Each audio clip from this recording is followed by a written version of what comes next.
पत्रकारिता पेशा नहीं, समाज की बड़ी जिम्मेदारी है। लोकतंत्र की मजबूती का आधार सुरक्षित पत्रकार।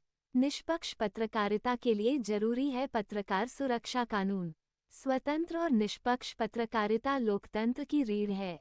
पत्रकार सुरक्षित होंगे तभी सच सामने आएगा और राष्ट्र मजबूत होगा। हमारी मांगे हमले, धमकी और हिंसा से कानूनी सुरक्षा सुनिश्चित हो। झूठे मुकदमे, उत्पीड़न और मनमानी